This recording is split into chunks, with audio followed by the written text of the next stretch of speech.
ગીર સોમનાથમાં petrol pump પર મોટી લાઈનો જોવા મળી। ગીર ગઢડાના રામેશ્વર પેટ્રોલ પંપ પર વહેલી સવારથી જ ખેડૂતોની લાંબી કતાર।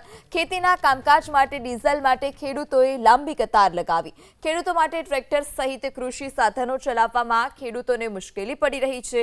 ડીઝલનો પૂરતા પ્રમાણમાં જથ્થો ન હોવાને કારણે ખેતીની કામગીરી પર અસર પડી। ખેડૂતોએ ઈંધણનો પૂરતો જથ્થો મળે તેવી વ્યવસ્થા કરવા પણ માંગ કરી છે। ત્યારે કૃષિ સાધનો ચલાવવામાં ખેડૂતોને હાલ મુશ્કેલી પડી રહી છે, કારણ કે વહેલી સવારથી જ પેટ્રોલ પંપ બહાર ખેડૂતોએ ટ્રેક્ટર સાથે આ પ્રકારે લાંબી લાઈન લગાવી હતી। આપ એબીપી અસ્મિતાની સ્ક્રીન પર પણ આ દ્રશ્યો જોઈ રહ્યા છો કે જ્યાં પૂરતું ડીઝલ ન મળવાની ફરિયાદ ઉઠી રહી છે અને ખેડૂતોએ ઈંધણનો પૂરતો જથ્થો મળે તેવી વહેલી તકે વ્યવસ્થા કરવા માંગ કરી છે, કારણ કે જે ખેતીના સાધનો છે ઉજારો ચલાવવા માટે ડીઝલનો જથ્થો જરૂરી હોય છે, ડીઝલની માંગ વધતી હોય છે અને તે જ દરમિયાન પૂરતો જથ્થો ન હોવાને કારણે આ પ્રકારે ખેડૂતો હાલાકી ભોગવી રહ્યા છે। વહેલી સવારથી જ લાઈન લગાવવા માટે મજબૂર। તો આ તરફ ગીર સોમનાથના સુત્રાપાડા તાલુકામાં ડીઝલ માટે લાંબી કતાર। ખેડૂતો ટ્રેક્ટર અને કેરપા લઈ પેટ્રોલ પંપ પર ઉમટી પડ્યા। ગીર સોમનાથ જિલ્લામાં 5 દિવસથી ખેડૂતો હેરાન પરેશાન છે। ડીઝલનો પૂરતો જથ્થો ન મળતો હોવાની ખેડૂતોની ફરિયાદ છે।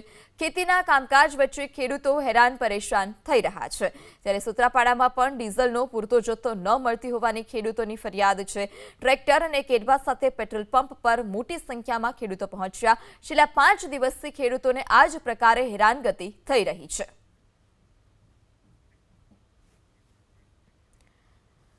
આગળ વાત અમરેલીની કે જ્યાં પણ પેટ્રોલ પંપ પર વાહનોની લાંબી કતાર જોવા મળી। ખેડૂતોને પૂરતા પ્રમાણમાં ડીઝલ ન મળતું હોવાની રાવ છે। ખેતીની સિઝન સમયે જ ડીઝલ ન મળતા ખેડૂતો હેરાન। ખાનગી વાહન ચાલકોની પેટ્રોલ પંપ પર લાંબી કતાર। ખાનગી વાહન ચાલકોની પેટ્રોલ ન મળતું હોવાની ફરિયાદ છે। ખેડૂતો તો વાહનો અને બેરલો લઈ પેટ્રોલ પંપ પર પહોંચ્યા। અમરેલી જિલ્લામાં 2 દિવસથી પેટ્રોલ પંપ પર આ જ પ્રકારે લાંબી લાઈનો લાગે છે। જે ખાનગી વાહન ચાલકો છે તે પણ પેટ્રોલ ડીઝલ માટે પેટ્રોલ પંપ પર પહોંચ્યા છે।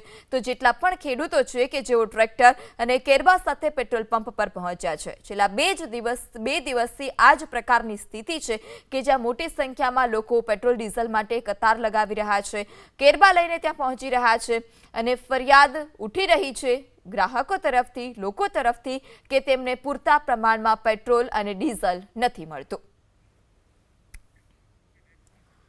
વેરાવળના સોનારિયા વિકાસ પેટ્રોલ પંપ પર આ જ પ્રકારના દ્રશ્યો જોવા મળ્યા, જ્યાં ડીઝલ લેવા માટે લોકોએ લાઈન લગાવી છે।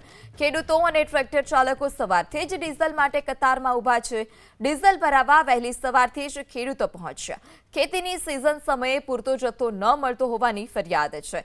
ખેડૂતો ટ્રેક્ટર અને કેરબા લઈ ડીઝલ લેવા માટે ત્યાં પહોંચ્યા છે। ત્યારે ખેતીના કામકાજ માટે ડીઝલ માટે ખેડૂતો લાંબી કતાર લગાવી રહ્યા છે। વેરાવળના સોનારિયાના વિકાસ પેટ્રોલ પંપ પરના આ દ્રશ્યો છે કે જ્યાં ખેડૂતો ટ્રેક્ટરની સાથે સાથે કેરબા અને બેરલ લઈને પણ પહોંચ્યા છે।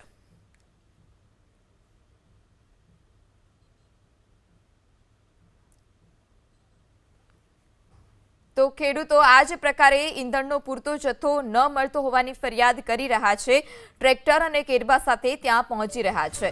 આગળ વાત બનાસકાંઠાની કે જ્યાં પણ ખેડૂતોને હેરાનગતિ થઈ રહી છે। વાવ-થરાદ જિલ્લામાં ઈંધણને લઈ ખેડૂતો હેરાન પરેશાન।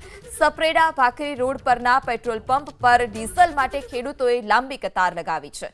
પૂરતા પ્રમાણમાં ડીઝલ ન મળતું હોવાની ખેડૂતોની ફરિયાદ। કેટલાક પેટ્રોલ પંપ પર તો ડીઝલ માટે ખેડૂતોએ પડાપડી કરી છે। ત્યારે અલગ અલગ જગ્યા પરથી આ દ્રશ્યો પણ સામે આવ્યા છે। ગીર સોમનાથ, બનાસકાંઠા, અમરેલી કે જ્યાં ખેડૂતો 2-3 દિવસથી આ જ પ્રકારે હેરાન પરેશાન થઈ રહ્યા છે, હાલાકીનો સામનો કરી રહ્યા છે। ટ્રેક્ટર કેરબા સાથે તેઓ પેટ્રોલ પંપ પર પહોંચી રહ્યા છે, જેને કારણે તેઓને ડીઝલનો પૂરતો જથ્થો મળે, કારણ કે છેલ્લા 2-3 દિવસથી તેઓને ડીઝલનો પૂરતો જથ્થો ન મળ્યાની પણ ફરિયાદ છે અને ખેતી કામમાં પણ તેઓને આ અસર પહોંચી રહી છે।